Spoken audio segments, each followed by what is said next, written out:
یا ایھا الذین آمنوا لا ترفعوا اصواتکم فوق صوت النبی. بڑی اہم ترین یہ آیات آ رہی ہیں اگلی دو.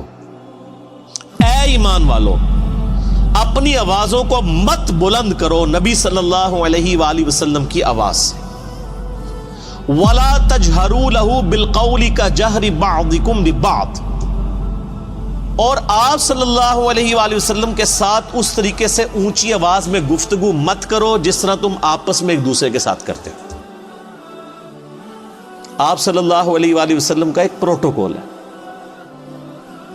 ان تحبط اعمالکم وانتم لا تشعرون، کہیں ایسا نہ ہو کہ تمہارے اعمال برباد کر دیے جائیں اور تمہیں خبر بھی نہ ہو. نبی علیہ السلام کی موجودگی میں آواز بلند کرنا یہ اتنا بڑا جرم اور گناہ ہے کہ اعمال بھی اکارت ہو جائیں گے اور تمہیں یہ پتہ بھی نہیں چلے گا کہ تمہارا بیڑا غرق ہو چکا ہے. اور یہ آیت آپ کو پتہ ہے کن لوگوں کے بارے میں نازل ہوئی ہیں جو اس امت کے سب سے بہترین لوگ ہیں؟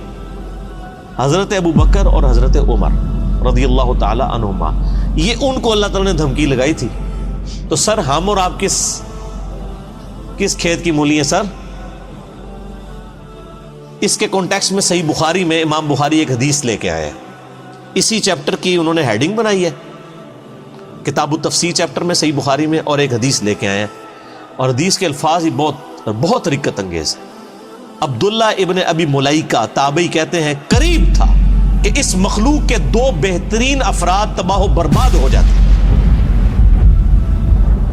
یعنی ابو بکر اور عمر. وہ تباہی کے دہانے پر پہنچ گئے تھے جب انہوں نے رسول اللہ کے حضور آپس میں گفتگو کرتے ہوئے اپنی آوازوں کو بلند کیا. رسول اللہ کے ساتھ بدتمیزی نہیں کی سر، پوائنٹ ٹو بی نوٹڈ. آپس میں گفتگو کر رہے تھے نبی علیہ السلام کی موجودگی میں. اور پھر امام بخاری نے نقل کیا کہ بنو تمیم کا ایک وفد آیا تھا. تو نبی علیہ السلام کی عادت تھی جب بھی کوئی قبیلہ اسلام قبول کرتا تھا نا تو اس قبیلے کا کوئی نہ کوئی امیر مقرر کر دیتے تھے تاکہ بعد میں کمیونیکیشن صرف امیر کے ساتھ، قبیلے کے سردار کے ساتھ ہو. تو حضرت عمر کا مشورہ تھا کہ ایک شخص تھا اقرا، اس کو امیر مقرر کیا. تو حضرت ابو بکر نے کہا کہ نہیں، یہ شخص اتنا مناسب نہیں ہے.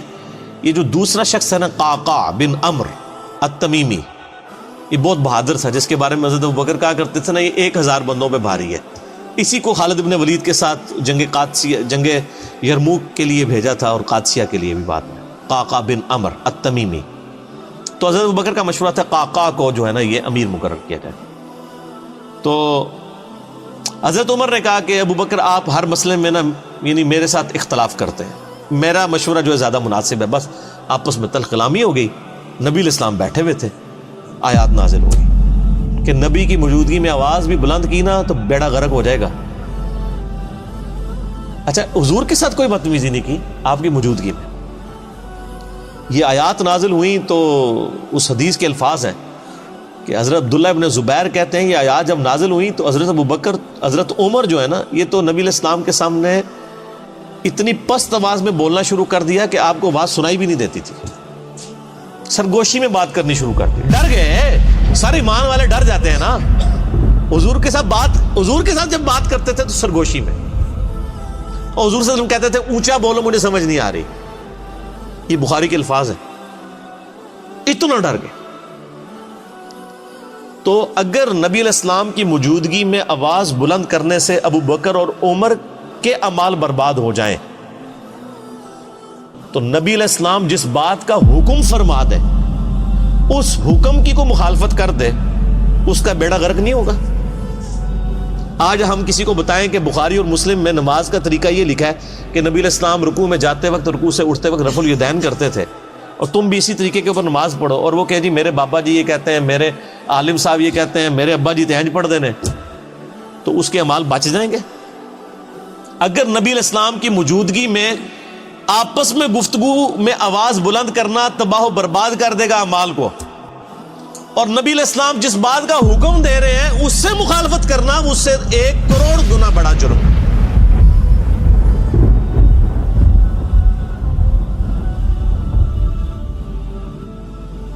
ایک چیز آپ نے حکم فرما دی، اس سے مخالفت کرنا دین میں یعنی جتنی بھی چیزیں وہ اس سے بڑا جرم ہے. اس کے اندر امپلائڈ ہے یہ چیز. یہ نہ سمجھے کہ یہ حضرت ابوبکر عمر کے لیے اور آج جناب ہماری تو خیر ہے جو مرضی کرتے رہے, ہم نے کون سا حضور کے پاس جا کے بیٹھنا ہے کہ ہماری آواز بلند ہوگی.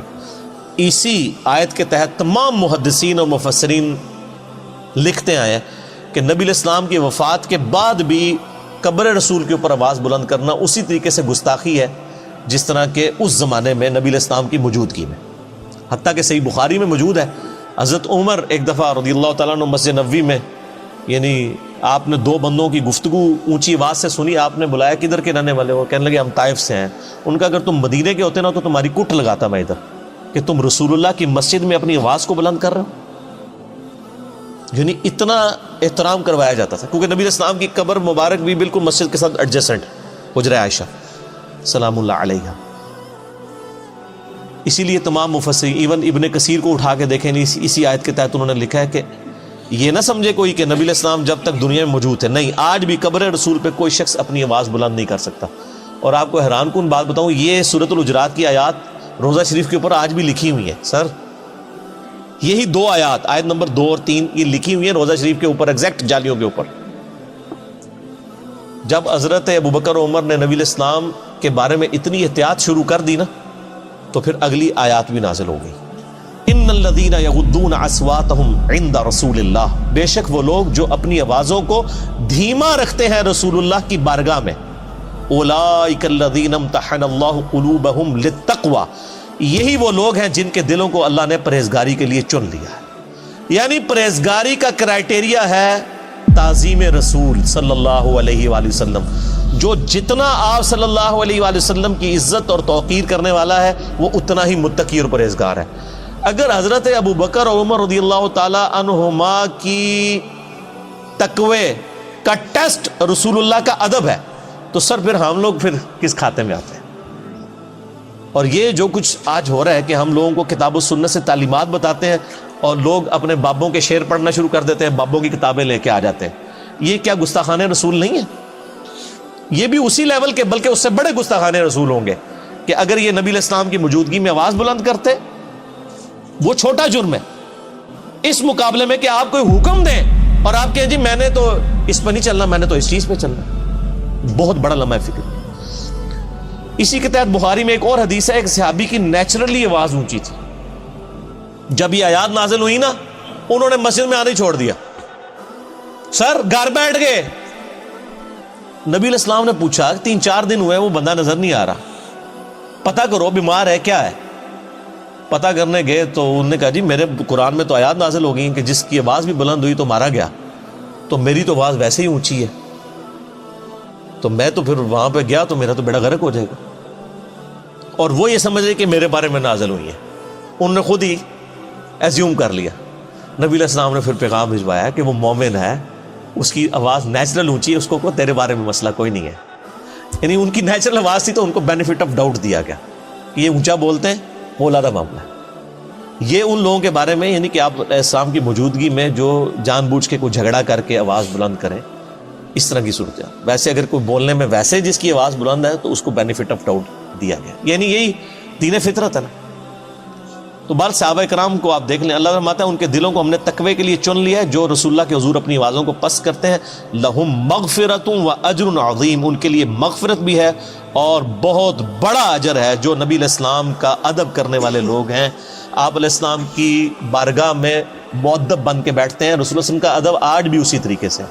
قبر رسول کے سامنے یہ آیات اوپر لکھی ہوئی ہیں روضہ شریف کے اوپر, اور وہاں پر بھی یعنی آپس میں تو گفتگو کرنی نہیں چاہیے کسی کو, اشاروں کے ساتھ گفتگو.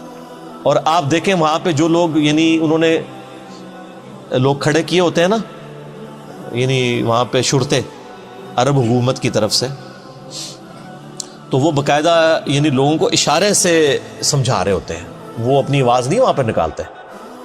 ٹھیک ہے. اور ہمارے ماشاءاللہ پاکستانی اسلام عرض کرنے کے لیے جاتے ہیں نا تو پھر جالیوں کے سامنے کھڑے ہی ہو جاتے ہیں. وہ یہ بھول جاتے ہیں کہ پیچھے ہزاروں لوگ ہیں جو باب السلام سے داخل ہو کے باب البقیع سے انہوں نے باہر نکلنا ہے. یعنی ایک طرف سے لوگ داخل ہوتے ہیں اور پھر روضہ شریف پہ حاضری دے کے دوسرے دروازے سے باہر نکلنا ہے. اگر بیچ میں لوگ کھڑے ہو جائیں تو پچھلے والوں نے حاضری کیسے دینی ہے؟ تو چند لمحات کے لیے آپ کھڑے ہوں, صلاۃ والسلام عرض کریں, وہ 4 کتابوں میں صحیح سند کے ساتھ آیا ہے،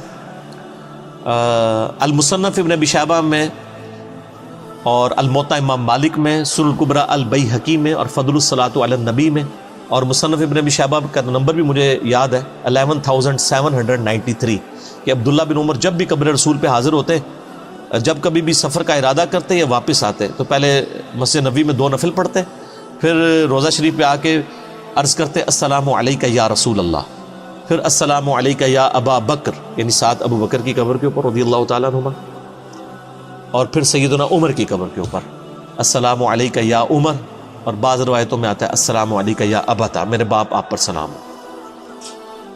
اور ابو داؤد میں حدیث ہے کہ میری قبر پہ میلہ نہ لگا لینا، دنیا کے کسی بھی حصے میں درود پڑھو گے اللہ تعالیٰ تمہارا درود میرے تک پہنچا دے گا۔ تو درود پڑھنے کے لیے بھی وہاں پہ میلہ نہیں لگایا جا سکتا، وہ لوگ پورا جناب وہ صلاۃ و سلام شروع ہوتے ہیں، پھر وہ آدھا گھنٹہ کھڑے رہتے ہیں، پھر سیلفیاں بنا رہے ہوتے ہیں، پھر ویڈیو ریکارڈ کر رہے ہوتے ہیں اور سمجھ رہے ہوتے ہیں کہ نیکی کا کام کر رہے ہیں۔ نبی علیہ السلام فرمایا کہ درود و سلام کے لیے بھی میری قبر پہ میلہ نہیں لگانا، یعنی سب سے بہترین کام روضہ شریف پہ کیا ہو سکتا ہے؟ صلاۃ و سلام عرض کرنا۔ درود شریف صحیح مسلم میں حدیث ہے جو ایک دفعہ درود شریف پڑھے اللہ تعالیٰ اس پہ 10 رحمتیں نازل فرمائے گا، سنن نسائی میں موجود ہے، 10 رحمتیں بھی نازل فرمائے گا، 10 گناہ بھی معاف کر دے گا، 10 درجات بھی بلند کر دے گا۔ ٹھیک ہے، لیکن فرمایا میری قبر پہ میلہ نہیں لگانا، درود کے لیے بھی سلام عرض کریں، دوسرے باہر نکلے باہر بیٹھ کے درود شریف پڑھیں، دنیا کے کسی حصے میں نہیں پڑھیں گے سلام پہنچ جائے گا۔ سنن نسائی میں حدیث ہے کہ کچھ فرشتے ہیں جو زمین میں سیاحت کرتے ہیں اور میرے امتیوں کا سلام میرے تک پہنچاتے رہتے ہیں۔ بخاری مسلم میں حدیث ہے جو آپ نماز میں پڑھتے ہیں السلام علیکم ایھا النبی ورحمۃ اللہ وبرکاتہ، السلام علینا وعلی عباد اللہ الصالحین، تو اللہ تعالیٰ زمین و اسمان میں ہر بندے تک جس پہ آپ سلام پڑھ رہے ہیں سلام پہنچ جائے گا۔ السلام علینا وعلی عباد اللہ الصالحین، عباد اللہ الصالحین میں تمام انبیاء، تمام فرشتے، تمام صحابہ اور صحیح العقیدہ جو اولیاء اللہ گزرے ہیں وہ سارے کے سارے شامل ہیں، اللہ تعالیٰ سلام پہنچا۔ بہرحال یہ ایک ڈیٹیل طرف ٹاپک ہے میرا دروشی پہ مسئلہ نمبر 56 آپ ڈیٹیل کے ساتھ 2 گھنٹے کا دیکھ لیں، اس میں میں نے کئی ایک احکامات اور بھی بتائے ہیں۔